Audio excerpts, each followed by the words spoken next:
am compelled by Schlock.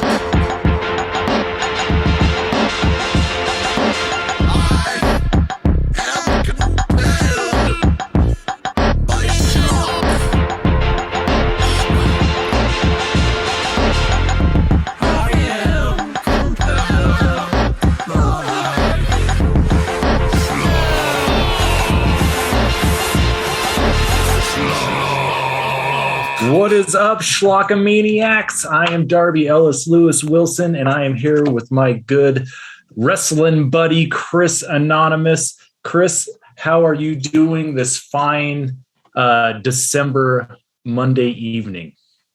Fantabulous.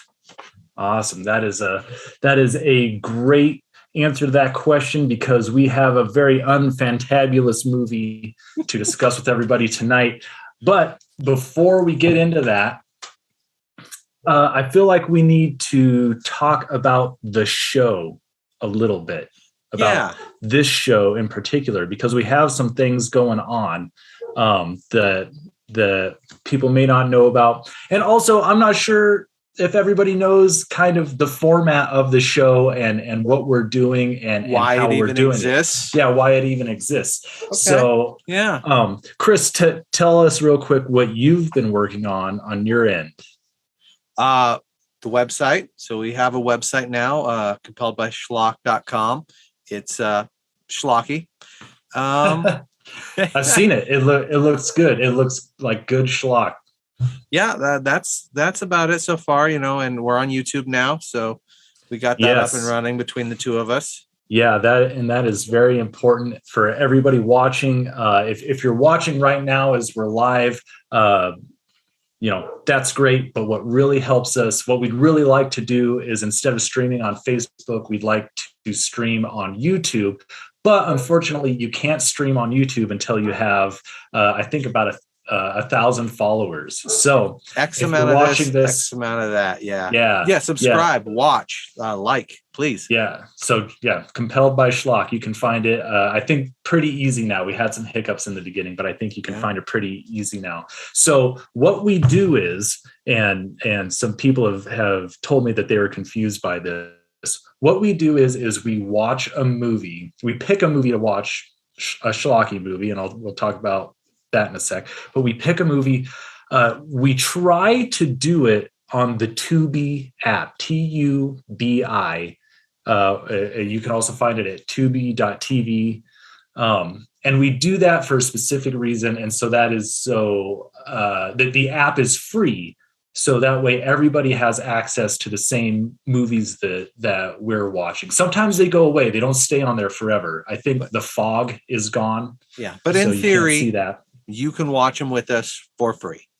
Yeah. So at the end of every show, we try to let you know what movie it is we're going to be watching next, so that you can get on. Yeah, you can get on to Tubi and check it out. And then at the next show, which airs live on Monday, we talk about that movie and hopefully give you a different perspective than you may have had going into the movie. Or I know that some people like to watch the show and then watch the movie with some of the things we've talked about in mind, because we're talking about schlock, right?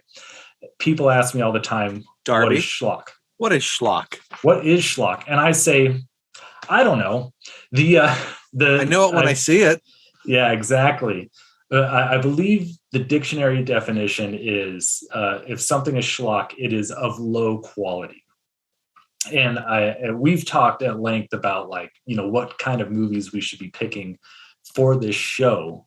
What exactly makes schlock? And I think that generally the idea is that there's something about the movie that would be considered low quality, and we try to talk about that.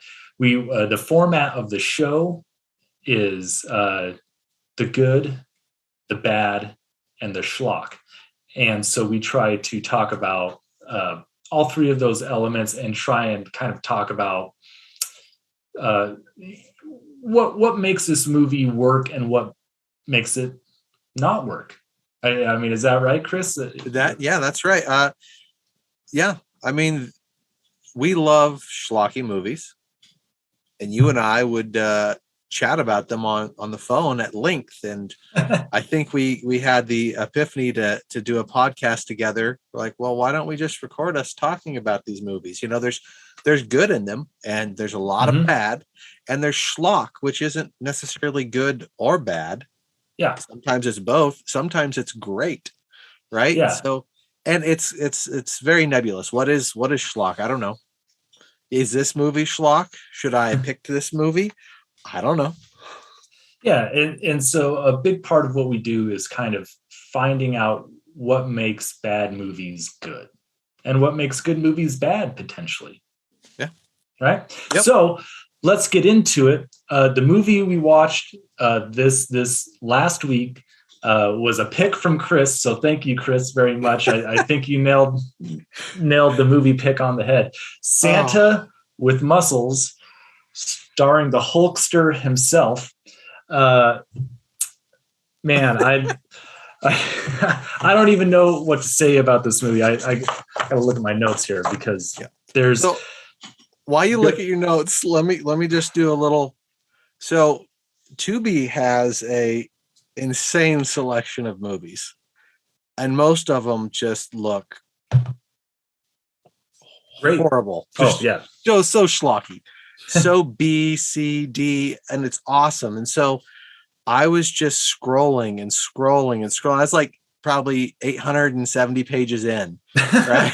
Like I just did a deep dive, and I saw this movie called Santa with Muscles, and I'm like, well, that's a great schlocky title. And then I read the description and saw who it was starring, and I'm like, and then we talked about like, what is schlock? What rules are there for picking movies? And there aren't really any, but there's some kind of unwritten ones. And so with your good faith, I chose this Marvel film.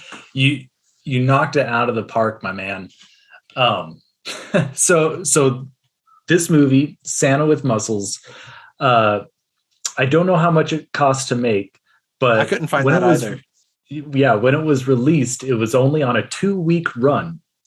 And in that 2 weeks, it made an entire whopping $220,000. And I imagine, I can't imagine they made their budget back, and they probably barely paid the Hulk. But yeah, I think that's interesting. Only 2 weeks. There are clearly other movies out at the time that were better. Jingle All the Way, I believe, came out the same year. Yeah. And I can't help but wonder if Arnold Schwarzenegger like looked at this script and was like, "Oh no, I couldn't do something so lowbrow." Well, this makes Jingle All the Way look like Godfather. Just Shakespeare, man. Yeah, just Shakespeare. What's interesting about it is the director of this movie has done many Christmas movies. He's just like he look. Yeah, Christmas movies, horror movies, all sorts of stuff. He just looks like one of those guys who just works. He just takes the job. Yeah, and he does the job. Yeah.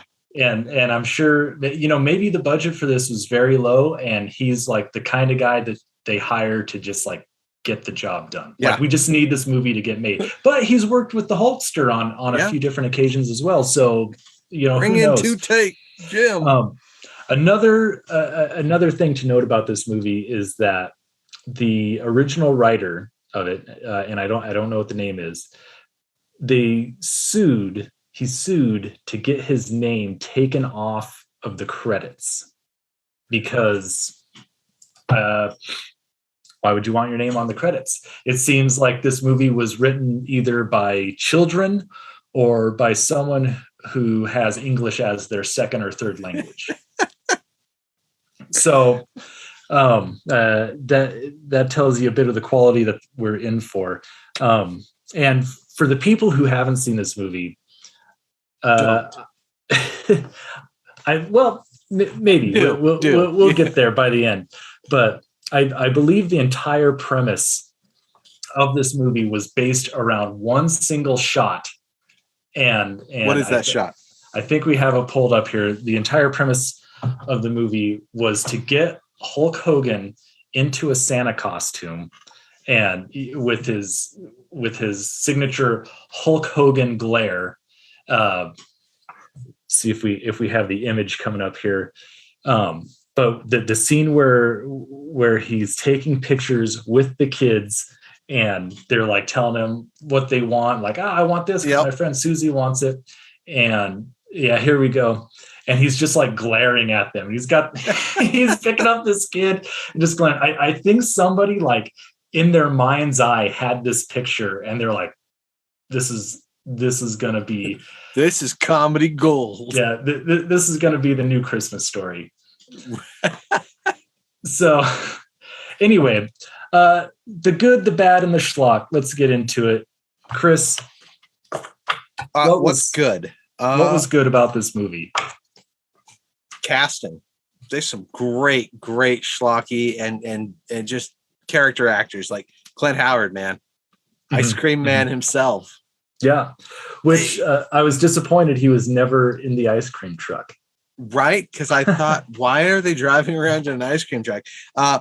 The Ed Begley Jr., Don Stark, just a lot of great actors that I've seen in other things that I really enjoy. We actually get a first appearance. Am I taking? No, it's take it. We actually get a first appearance. You can see her next to me over here, but we get a first appearance from Mila Kunis in this show. Yeah, it took me a second, but man, like that was the shot right there that I was like, holy moly. And I had to like get onto IMDb and start looking it up. It was so crazy because like I can hear her distinctive voice in there, but it sounds like a child. Yeah. It was crazy. Yeah, it's interesting, like when actors start out really young, what their first movies are, because a lot of times you don't know them, you haven't seen them. So I had no idea going to that she was in it. Not in it very much. I'm pretty sure I've seen this movie like when I was a kid. Okay, but like I wouldn't have recognized anybody in this movie except Hulk Hogan. You know what I mean? Right. And it stars Hulk. Which what's your favorite Hulk movie? Suburban Commando. Okay, for sure. Yeah, and I think that came out right before this, I think it was around 94-ish. Oh, was 94, 95? So like a year or two before this, maybe. I could be totally wrong. It might be the same year. Yeah.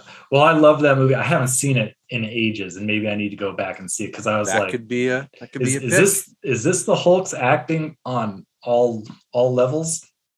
But who knows? Yeah. So, what do you have that's good? Well, I have a very, very short list. So I'll admit I laughed through this entire movie. I did too. But the laughter was more from like anxiety of like, I don't know, the nervous laughter you get when like when like, I don't know, a train wreck is happening and you're just like, ha, ha, ha, ha, ha. But there was one good part in the entire movie that I actually like gave like a hearty chuckle at, and that was Clint Howard, which I believe he stole the show. But after they blow up his cop car and he comes driving in the crispy cop car, I definitely started laughing during that. That got me. He's just fun to watch. Yeah, they missed the mark with him not being in the movie more, I think, or utilizing the character a little bit better. But yeah, that is pretty much it for the good for me. Like I really believe that they tried very hard with this movie. Like I don't think that anybody showed up and didn't like do their best.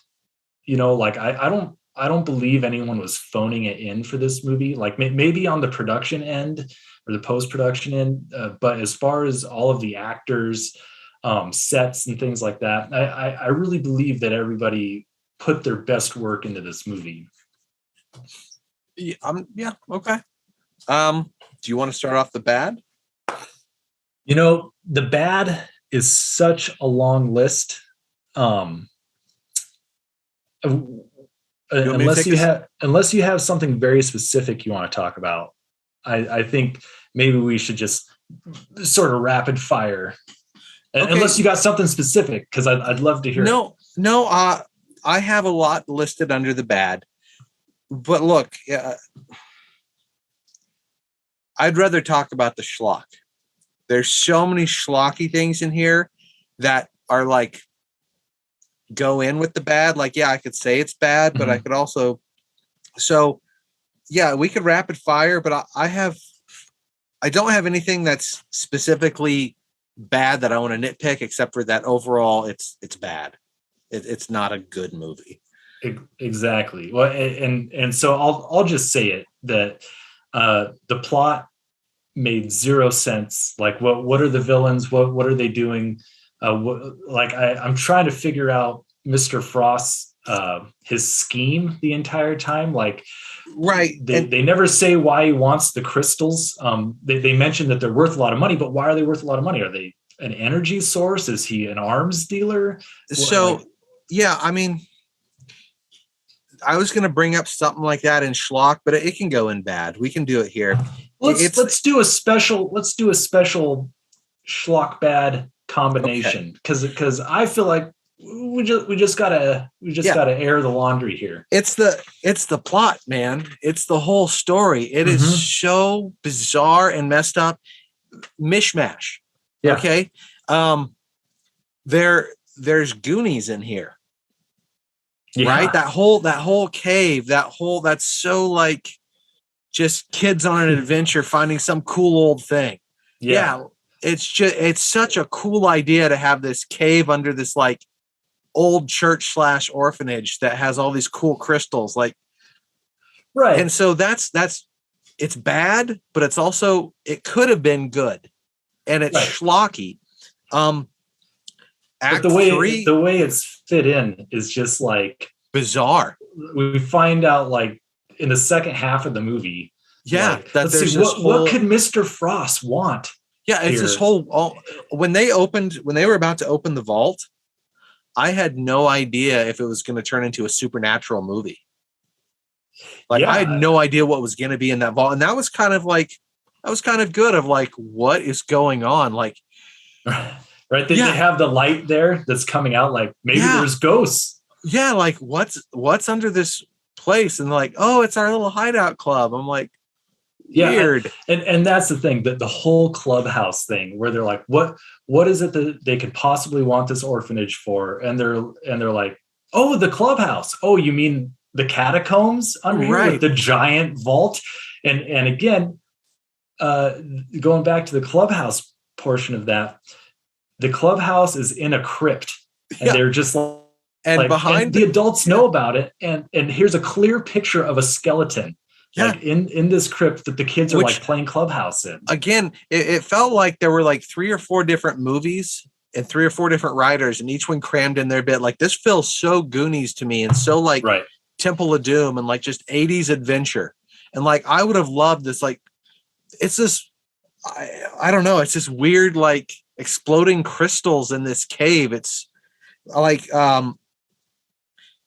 when they go to fight at the end, like, it's a sci-fi planet of crystal caves, right? Like, it was so epic and so silly, and I'm like, I wish this movie had earned this moment, because like, that's so like 60s cheesy sci-fi. It's like they have a lightsaber fight. They do, because they use the lightsaber sound when they have the crystals. Okay, and the other, so someone was watching Goonies, right? And equal parts they were watching Home Alone, because the other chunk of Act 3 in this movie is just tons of bizarre slapstick, like when he dumps the bucket on the electric woman. Yeah. Well, and then the beginning feels like 90s, like kids, Saturday morning kids, like Power Rangers, like the bad guys. Like, now it's the geologist. And like, but like, it could have been cool, like very Batman-y, like when they have the electric rose. Yeah. Like who has these people as the bad guy henchmen? Yeah, I didn't get. Let me cut you off here really quick. The whole villain thing, like I did not get. Like I said, they're these henchmen. They each have their own thing. One like is blowing farts on people, Yeah. and they're driving around in an ice cream truck. I mean, are they like why are they? Yeah. It seemed very pedophile to me, right? They're trying to like take over an orphanage with children in it. They're in this truck. They're like they're just very weird, little like skin. It feels like crawling Saturday people. morning villains. Like when she like electrifies the rose at the beginning, it's like, oh, it's the bad guy intro. Let's show their power. Right. And it's so silly. And right. I'm like, okay, so it's gonna be like 60s Batman villains. Fine. But then it's not, you know, and the whole plot, why does he have to wait till Christmas to go to the vault? Well, why did he need Lenny the elf's help at all? He tells Lenny like, thank you for letting us in, when he didn't let them in. They just went there and blew the doors open and walked in and took it. Like, why couldn't they have done that? And why were they like going to the doors and like harassing them when they could have just, he could have bought the orphanage out. They were already so out of money that all the other kids were shipped off. And it was just these 3 kids left that nobody wanted.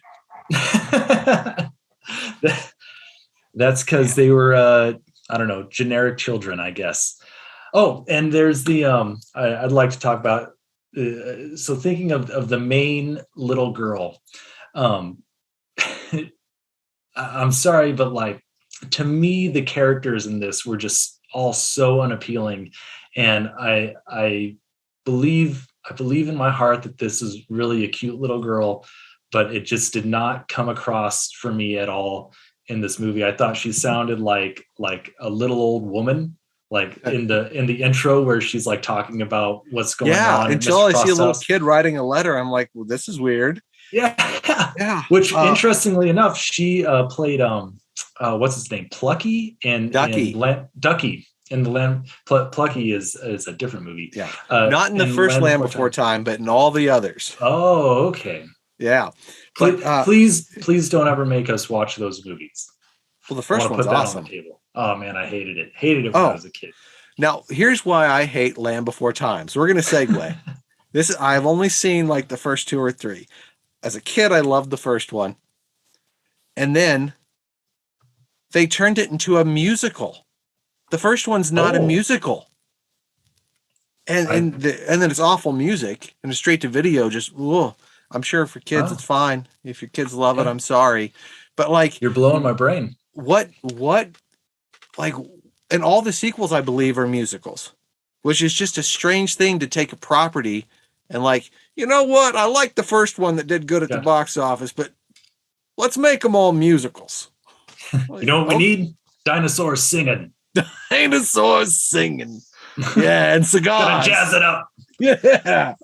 Well, so you made a really great point to reel us back in. Like, it's probably fine for kids. I mean, on what level? Like, we're like really picking this movie apart. Like, it doesn't make any sense. Why was this? Why was he wearing a hat in this scene and not in that scene? Like, this movie is clearly targeted toward kids. And I mean, do you think this is enjoyable for kids? Like, are kids, I don't know, are they that dumb? I don't think it's enjoyable for kids, but this shot we're on, I did love that they used who he was as like a possible, like, oh, they're going to figure it out. Yeah. Like, that's a smart in the scene thing that they have to do. And I liked seeing it on the box.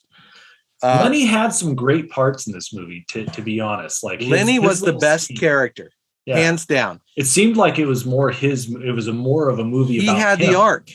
Yeah. He had, I mean, you had the initial idea of someone getting amnesia, who's a kind of a bad person getting amnesia, thinking they're someone good, they do good. And then when they realize who they are, they realize that being good is good. Right. And so they stay good. That's a simple, that's a fun idea. That could work. Yeah. But that's a simple transition, right? Lenny had to do the hard work of like getting the thumbprint, taking the thing, sticking with him, and you see him slowly become a better person through the whole thing. Now, I think it went off the rails toward the end. I would have liked to seen him make that choice a little more on his own. Right. But I don't know why I'm nitpicking that for this movie. But overall, it was his movie. Lenny was the star of this movie. Yeah. Well, and speaking of character arcs, so with Hulk Hogan's character, Blake's character, right? He starts off as this kind of a-hole millionaire, and you think that throughout the course of the movie he's going to learn to be a nicer guy. But one, like when he goes to save the kids, like he's still like breaking the law and outrunning the cops and stuff. But at the very end, when the orphanage explodes and they're like, well, where are we going to live now? And he's like, I think I have an idea. And you're like, oh, he's learned the lesson of charity. And he's going to let him open his place. No, he steals Mr. Frost's place. Yeah. They steal Mr. Frost's place and they stare at him through a telescope while they're living it up at his home.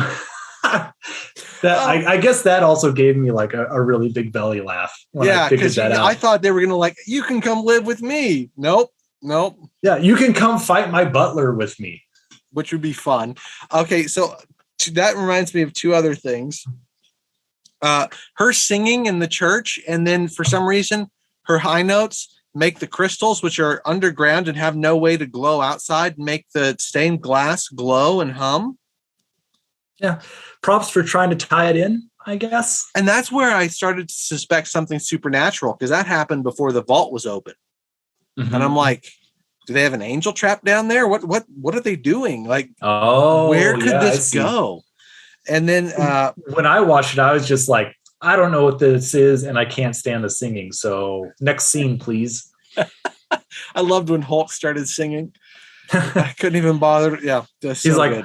I know this song, but he doesn't sing the words like bum bum bum bum.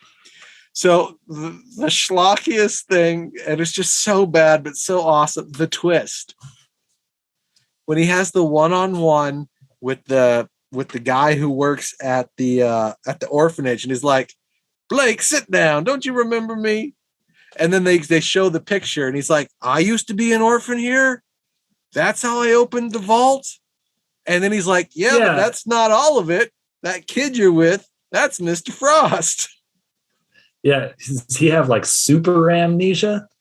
Right. And how did they both end up rich, bizarre millionaires? Right. Like, that sounds like a great orphanage. Just like, pump out these millionaires. And then one of them completely forgot who he was and changed his last name because it used to be some Russian name. Yeah. Blakovich or something like that. Tarkovsky or something. Yeah. Something interesting. But Mr. Frost, who's a weird germaphobe, which makes no sense. Like, I mean, it's fine, but like it doesn't do anything. And then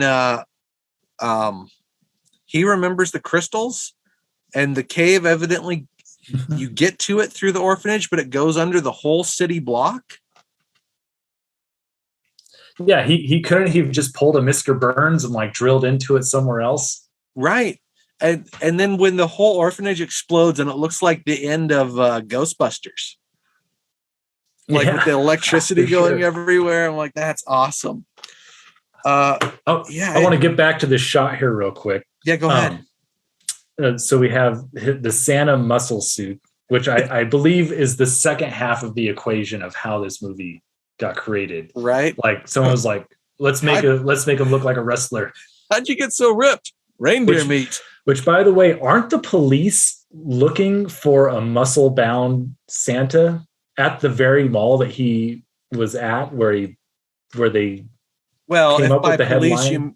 If by police you mean Barty Gumble as Clint Howard, then yeah. Yeah. Well, and I mean, that's a good Santa with muscles. That can't be the one I'm looking for. Yeah, right.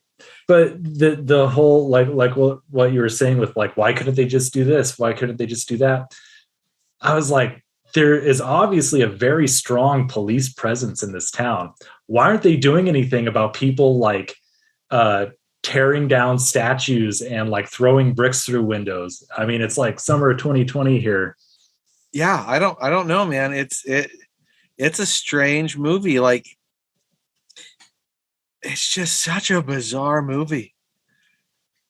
They could have said that like they were in Frost's pocket, right? He had bought all the police out, but they never bothered with any of that.